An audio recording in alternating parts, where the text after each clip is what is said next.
Hello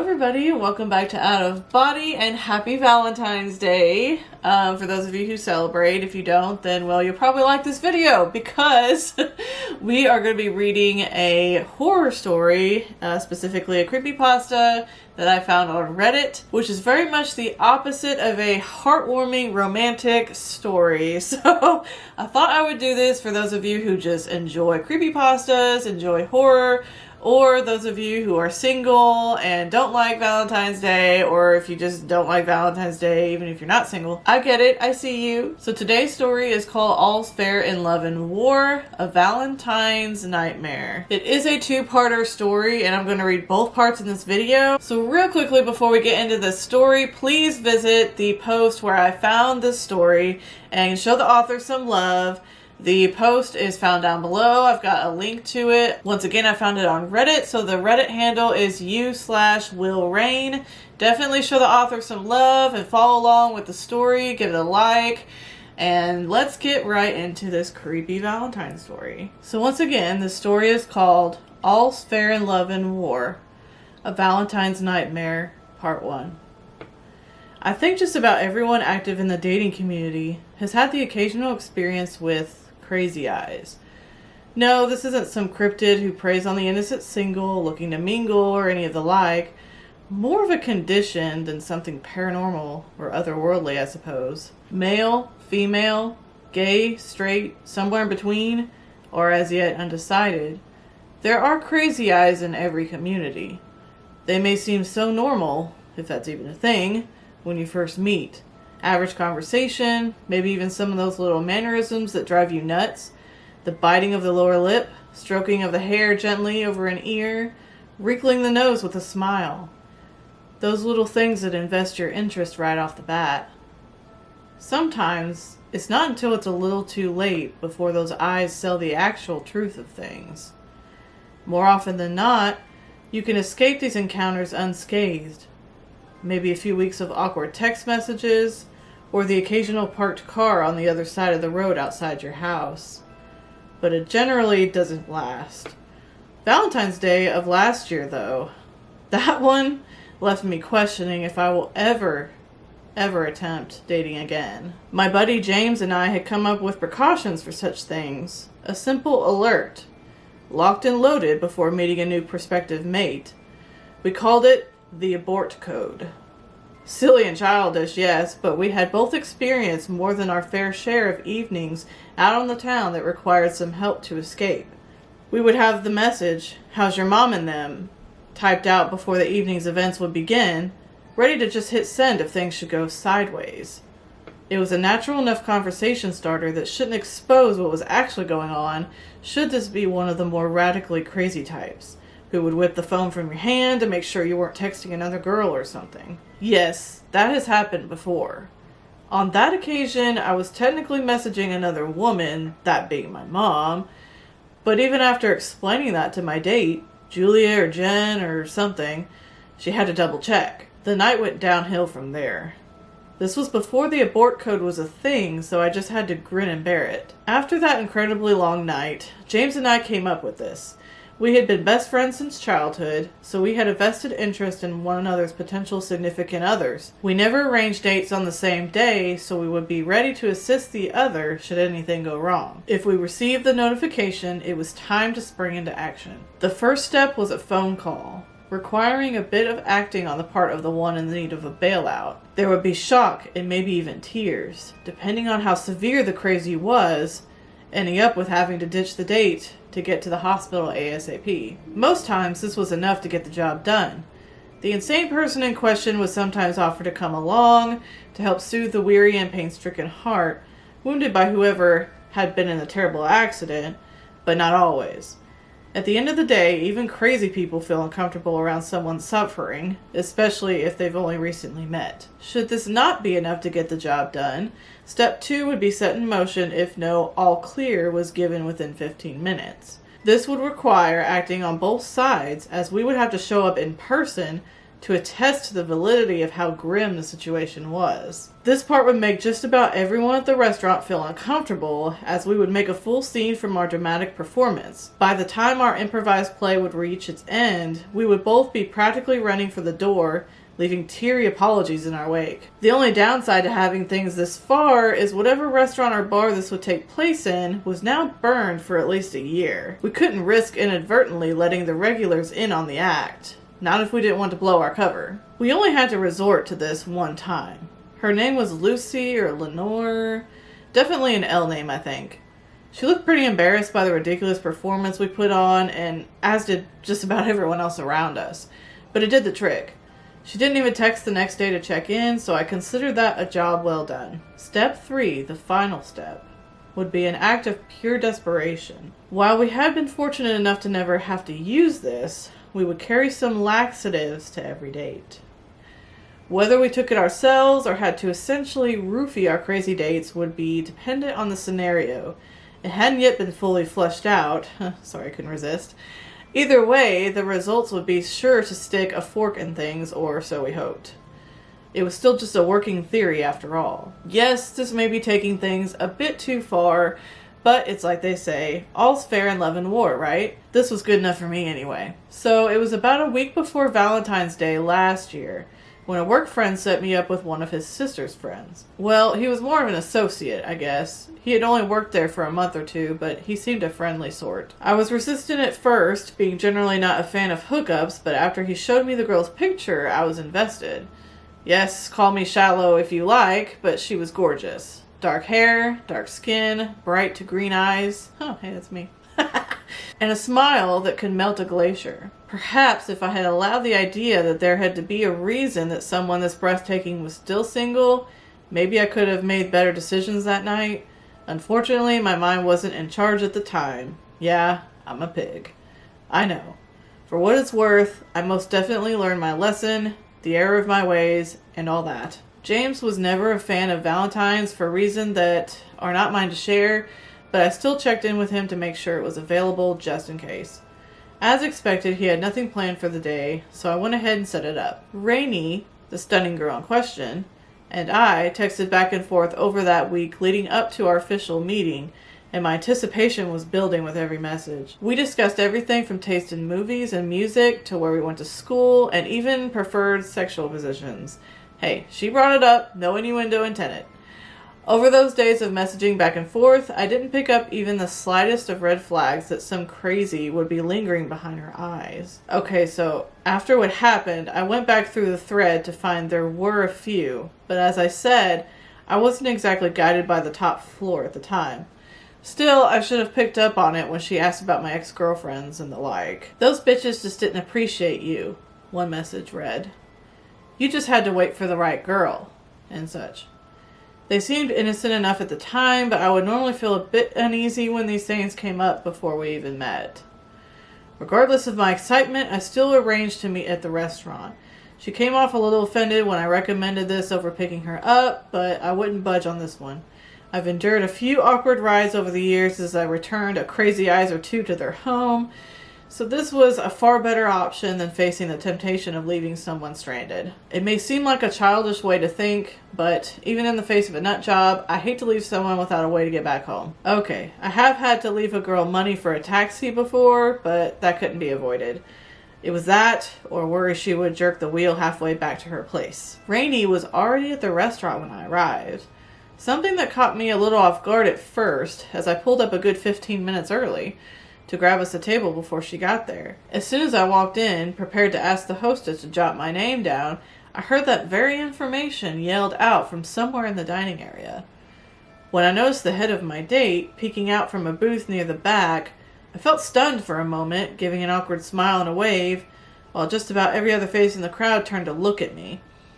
I attempted to ignore the chuckles and mumbles from the tables I weaved around, keeping my head hunched while my face flushed. While I can't deny I was somewhat flattered by how Rainey was carrying on, enthusiastically waving and grinning as I made my uncomfortable approach, I was growing a little unsettled about what the night may have in store. She looked absolutely stunning in that red slinky dress, her raven hair hanging to her bare shoulders. Hi, I'm My attempt to apologize for being late was interrupted by my dining companion throwing her arms around me, damn near squeezing the breath from my lungs in the process. Though we had been texting back and forth a good bit, I wasn't prepared for such an enthusiastic greeting.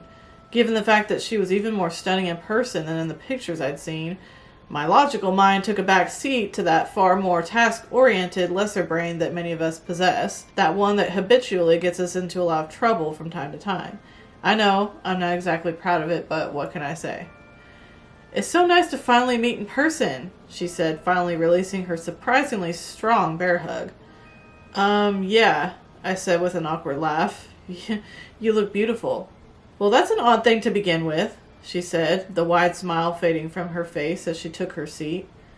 "I'm more than a pretty face, you know." "Oh, I didn't mean to insinuate. I just..." "Oh my God," she said, laughing almost maniacally. "You're such an easy mark. I was just messing with you, dude." "Ah, you got me," I said, suddenly feeling tense and a bit exhausted. "Good one." Every word she spoke felt like an announcement, as though she were calling out to everyone in the room. It almost seemed like a performance designed to make everyone in the room uncomfortable, myself included. I've never been a fan of being in the spotlight. Even on that occasion, James and I had to resort to step 2. Of course, part of the point of that particular act of desperation was to make things as awkward as humanly possible. Plus, I was always a little braver in the presence of my best friend, a good bit more arrogant too, for that matter. As soon as I took my seat, I tried to subtly sneak my phone from my pocket, preparing to send James the abort code as soon as the opportunity presented itself. With Rainey glaring wide-eyed and unblinking, looking like she may burst out in a mad fit of laughter any second, I thought it best to keep my actions limited for the time being. Needless to say, but I will anyway, I was well aware that I was in the presence of a crazy eyes, perhaps the most aggressive case I had personally witnessed. As things progressed, my date kept her gaze fixed on me, and even when the waiter arrived to take our drink order, I was growing almost desperate to escape.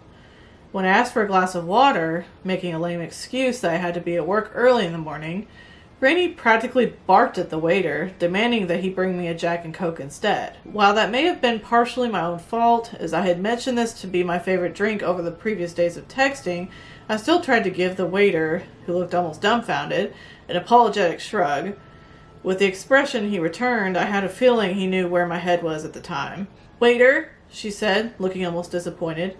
"Really? I just don't want to be hungover for work, you know. Just call in sick or something. You're going to have a late night tonight if you play your cards right, of course."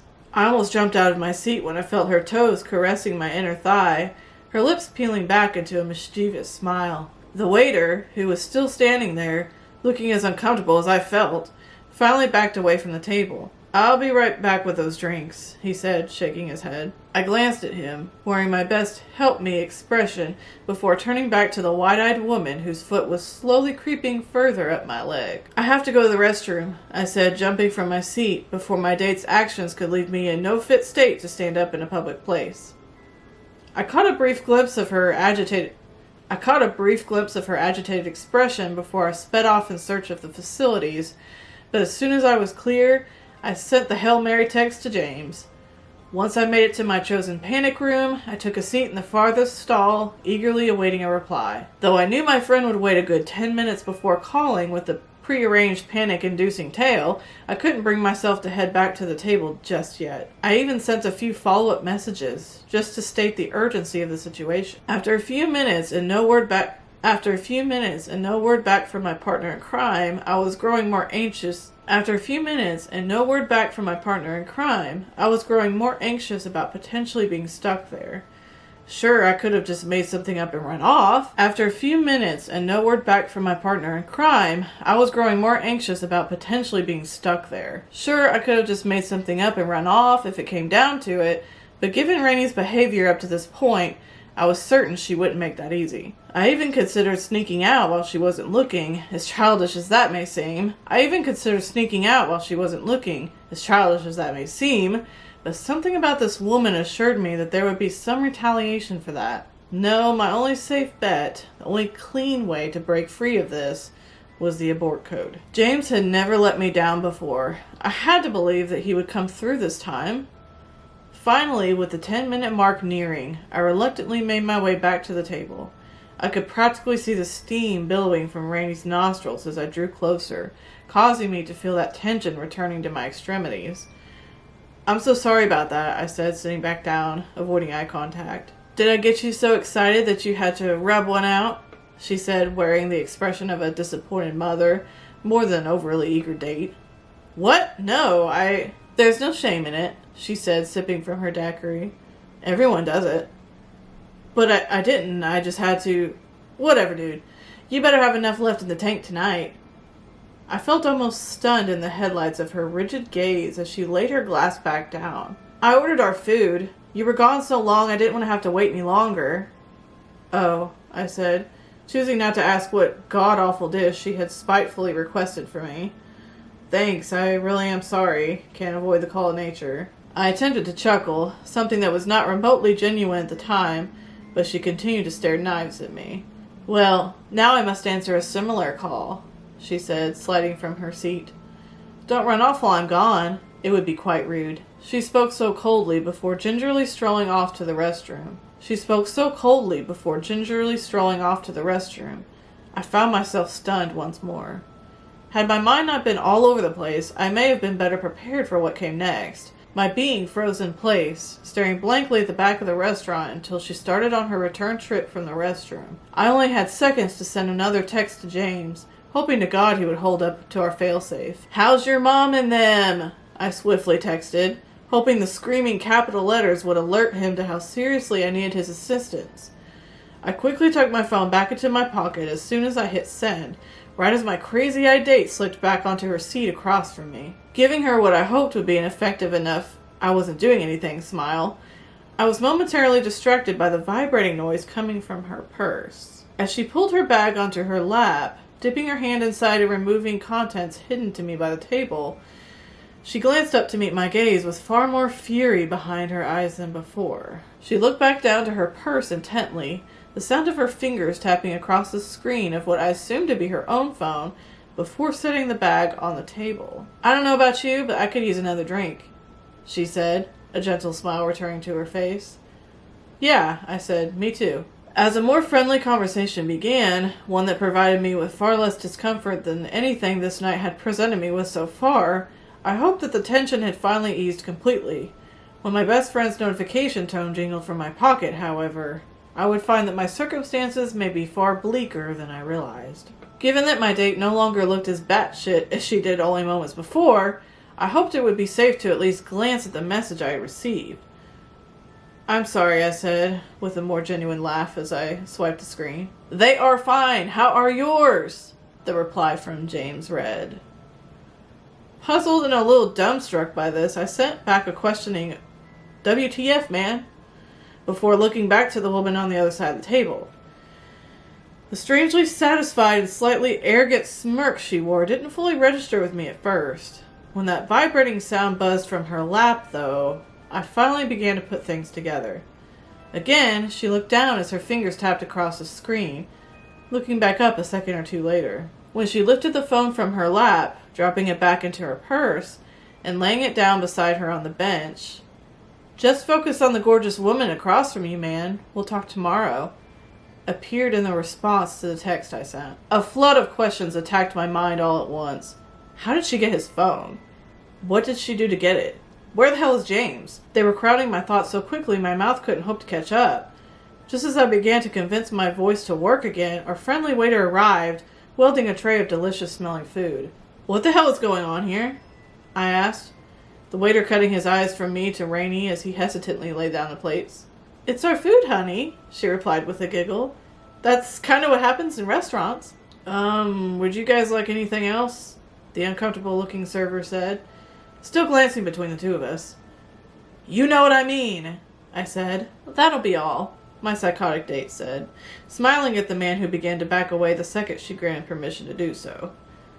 "How the hell did you get that phone?"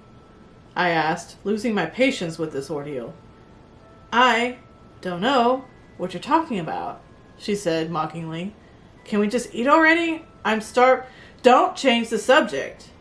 How did you get it? Did you steal it? Did you hurt him? What the hell is going on, you psycho?" Dude, she said, reaching into her bag and pulling out her phone. This is mine, okay? She slid it across the table. I don't know this James guy. I whipped the device from the table, swiping the screen to inspect the messages. As expected, there was nothing sent or received for the last few hours. Then who are you texting, huh? Who was texting you? Okay. A, this is our first date, and my personal life is none of your damn business. Not unless I decide otherwise. And B, I wasn't messaging anyone. I was shutting off my Facebook notifications. Look, she said with a heavy sigh. I'm hungry. Can we just eat? Whatever's going on with you, we can figure that out later, but I haven't eaten today, and I'm getting a headache. While the burger she had ordered for me did look and smell intoxicating, I wasn't buying what she was selling for a moment. I knew she had my friend's phone, likely still tucked away in her bag, but as I felt that familiar sensation of having every eye in the crowd glaring at me, I knew I had to settle things down. Whatever was going on here, I would have to play along to get to the bottom of it. I had to get her to let her guard down. I let out a shaky sigh, reaching for my burger and taking a bite, while my mind attempted to figure out the best course of action. I'm sorry, I said. It was a long day at work, and I didn't mean to take that out on you. Her face reverted to that carefree smile as she reached for her matching dish. No, I'm sorry, she said. No, I'm sorry, she said. I'm just nervous. I've never felt this way about anyone before. Oh, yeah, me too. I lied, attempting to keep things civil until I could figure out a way to get to her purse. Do you believe in love at first sight? Those wide and unblinking eyes glared into mine again, a smile stretching across her lips. There was something behind her gaze and her words that caused a cold sweat to form on my back and brow. When the waiter brought another round of drinks, not so much as uttering a single word as he laid the glasses in place, my date still just stared at me with that eerie grin.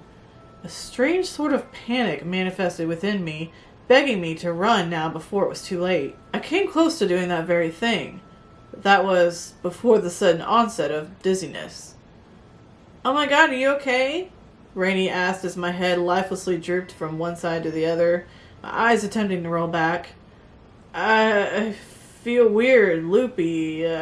My heart was practically beating through my chest as the realization of what was happening struck me. But my body and mind were on separate playing fields at the time. Ricky, my date said to the waiter whose name I hadn't caught until now. Gonna need some help here. Took you long enough, he said. You sure about this guy? Oh yeah, she said. I could almost hear the smile in her voice as my head fell limp to the table. Oh, I just know he's the one. What was all I managed to get out before everything went dark.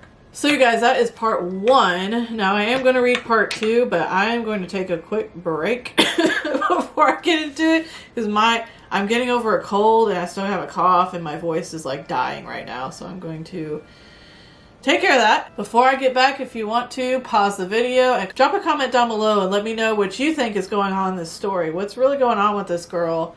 What do you think is about to happen? Alright, I am back. So let's get into the second part of this story. When I woke back up from whatever I assumed Rainey had dosed me with, my head felt like it was sandwiched between twin 2x4s. I blinked my eyes rapidly, attempting to build up some moisture behind their lids and focus on where I was. It wasn't until I attempted to stand up that I understood how serious my situation had become. The second I felt my wrists, ankles, and chest trying to pull free from the chair I was bound to, my wavering consciousness practically collided with the reality of my dire circumstances. While the room was mostly dark, I could see slivers of light shining from somewhere behind me. As I fought to pull my extremities free, tearing my flesh against the coarse leather straps in the process, I felt my chest tighten all the more when I noticed I wasn't alone.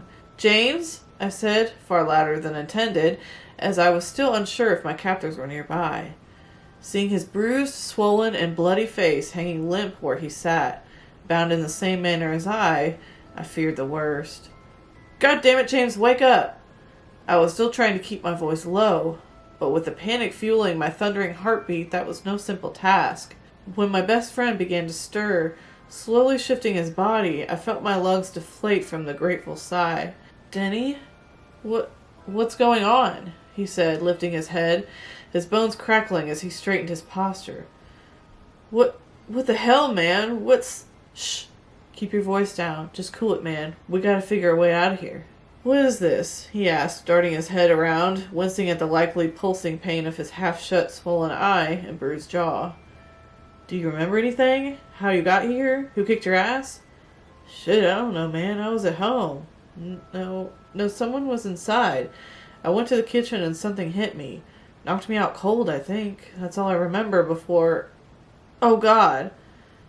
When dim lights flickered to life above our heads, I started fighting harder to break free, but the straps were so tight, I couldn't even hope to get loose. I could tell that James was of the same mindset as me when a door creaked from behind, the glow from the other room casting elongated shadows across the floor. "Calm down, honey," Rainey said as she strolled around the chairs we were bound to, the waiter from the restaurant coming around the other side.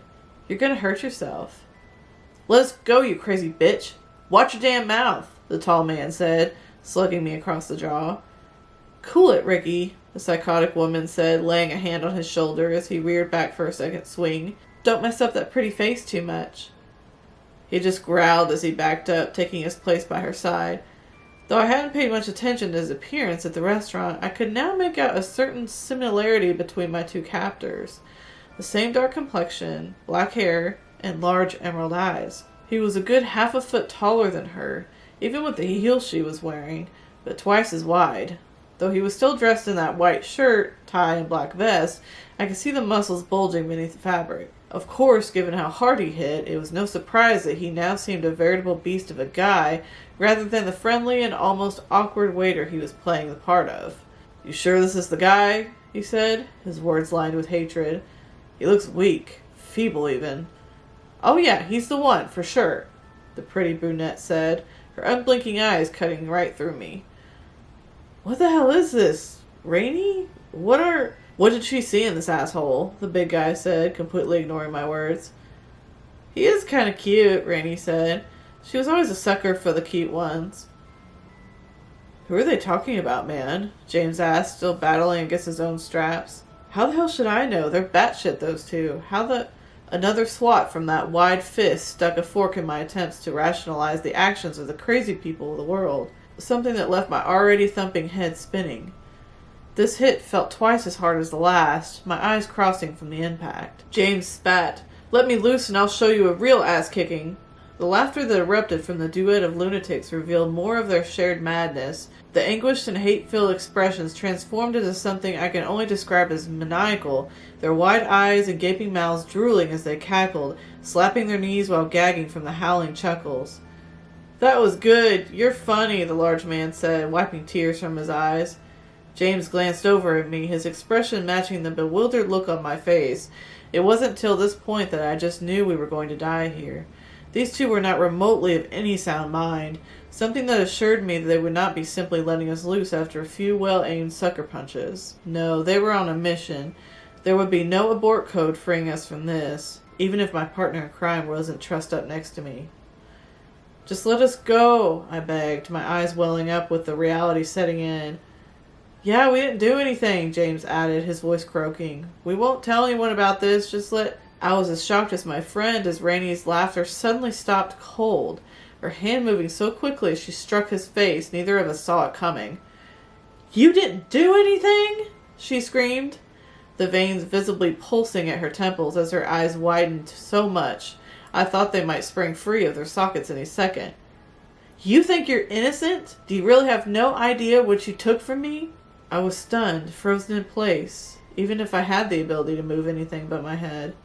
The rage-filled expressions confronting us were paralyzing to look at.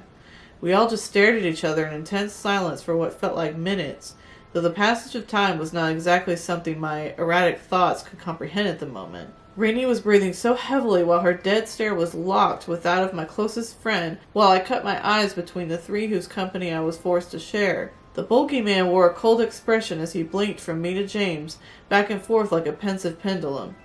Strangely, his calmer demeanor was just as terrifying as his companion's more hunched and almost feral posture. When she moved in, slapping my friend again, following with another strike, and yet another, back to back, over and over, I almost tripped my chair to the floor in my attempt to reach him. "Stop!" I yelled, her hands still swatting back to back. Blood spurted from the mouth and nostrils of my closest friend, sprang across me and to the floor. Left, right, left, right. The hate-fueled palms attacked his face, his lips attempting to utter words in between, only succeeding in muffled yelps at best. Please stop. Please, just stop, I whined, praying that my more sympathetic tone would warrant some manner of compassion. That's enough, Rain, the man said, lightly gripping her left wrist as she reared back for the umpteenth time. For the briefest moment, her rabid gaze met his stern eyes, to which he tilted his head in a questioning way. Her rage faltered. Her expression softened. She wrapped her fingers around his, taking a step back from the bloody mess she had made. Though she didn't slap James anymore, the sheer volume and strength behind her attacks left both of his eyes swollen shut, his nose bent to one side, spewing blood, and his lips puffy and split. He was still trying to form words, but only gargles and muffled coughs were breaching his mouth. James, I said, tears streaming down my face. Please be okay, man. We're gonna get out of there. I promise. Somehow we'll... No, Rainey said, tidying her hair. You won't. You really don't know, do you? The man said. You really don't know what you did, what you took from us. I don't know either of you. I've never seen you before. No, the mad woman said. But can you really say we don't even look a little familiar? Huh? How can... I felt my words catch up in my throat when the big guy pulled his wallet from his back pocket, fishing a picture from within. I instantly recognized the girl in the image, who most certainly resembled what I now assumed to be her siblings. Do you even remember her name? Rainey asked, visibly trembling from head to toe. I just nodded, praying to God that this would be enough. Say it. Lucy? I said, my confidence faltering. Try again, she said, reaching behind her back, pulling a long, thin, serrated blade. I don't... Please don't do this. Say it, she screamed, pointing the dagger at my friend. Oh, God, please don't. I'm begging. Say it. Christ. Oh, God. Lenore? James and I screamed in unison as she drove the tip of the knife into his upper thigh, spilling crimson down his leg in an instant. Stop this, for God's sake. Say it. I don't remember, okay? As she pressed the edge of the blade against my still whimpering friend's midsection, his leg gushing blood to the concrete floor, I knew she wouldn't listen to reason, but I had to try. I could feel the thundering in my chest, practically bouncing the fabric of my shirt like a kid on a trampoline, my guts churning from the thought of what may happen next if I could come up with something to make this stop. Look, this is on me, not him, okay? Please don't hurt him anymore. Whatever you need to do it to me. Just please let him go. I'm begging you. The light reflecting from the silvery blade flickered on the soft illumination from above and beyond, panning across me as her arm dropped back to her side. I don't remember her name, and I'm sorry for that. I'm an asshole, a womanizer. I get that, but that's on me, not him. I know I humiliated her, and I would be more than happy to make it up to her in any way she sees fit, but she's dead, the man said, his voice quivering. Can you make that up to her? I swear I felt my heart stop at those words. My thoughts were all over the place. Yes, I made a fool out of myself and her just to get away that night, but it was one date.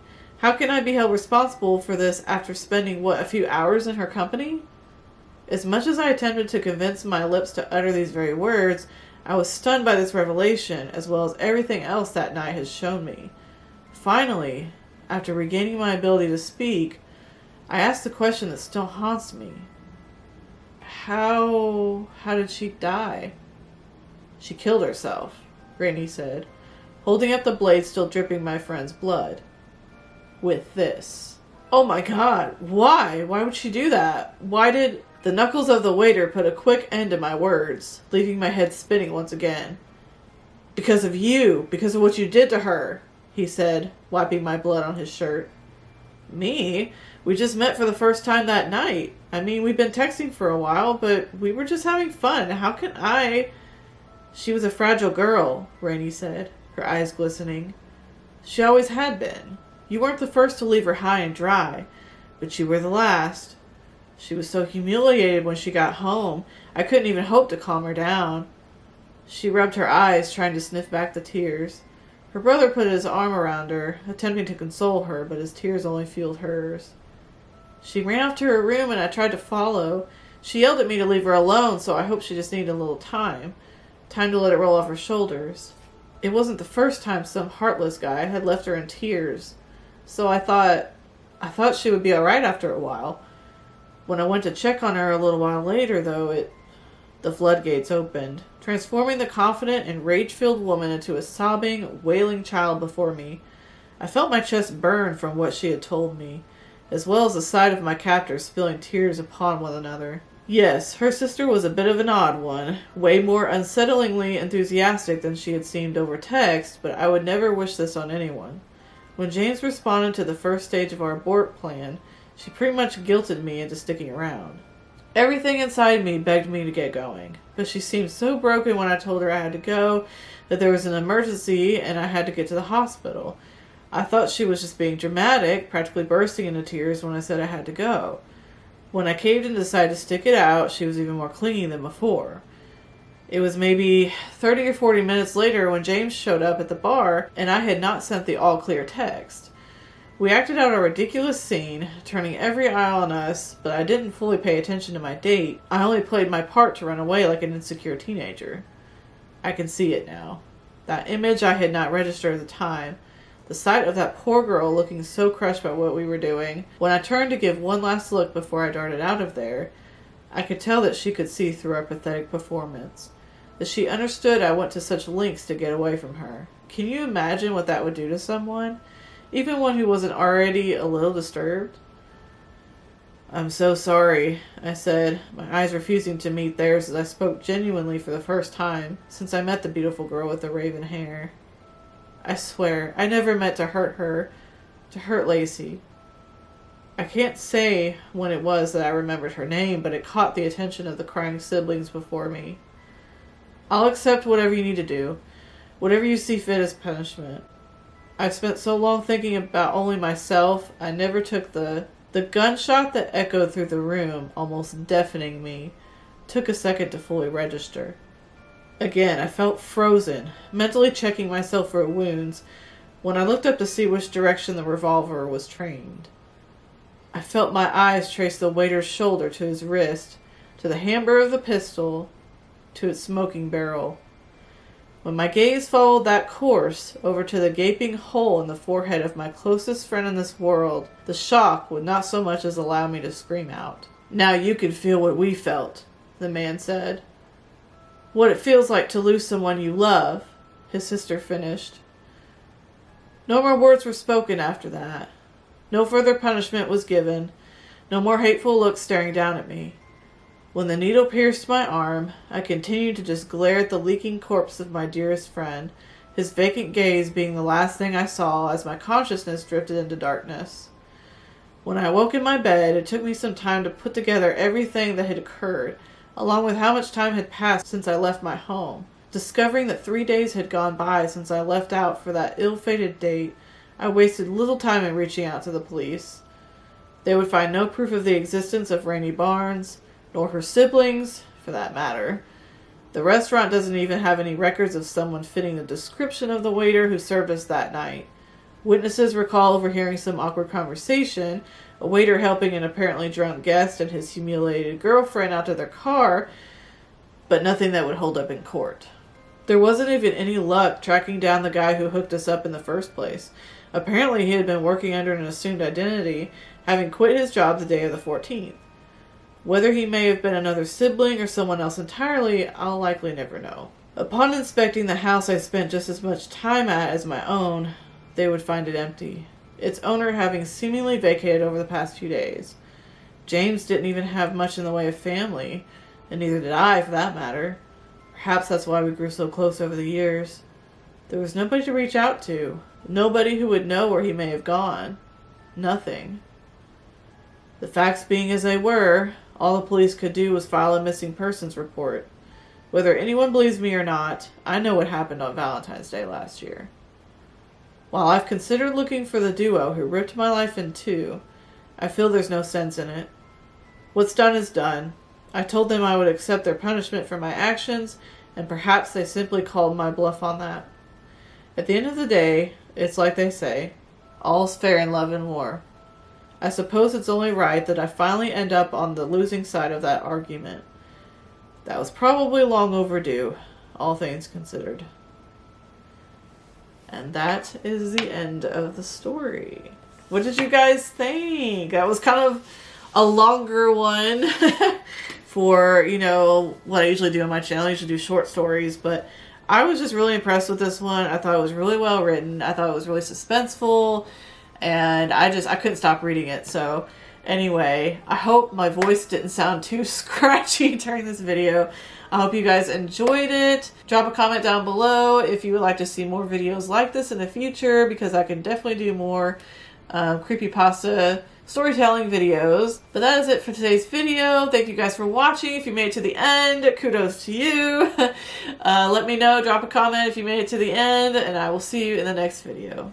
Bye.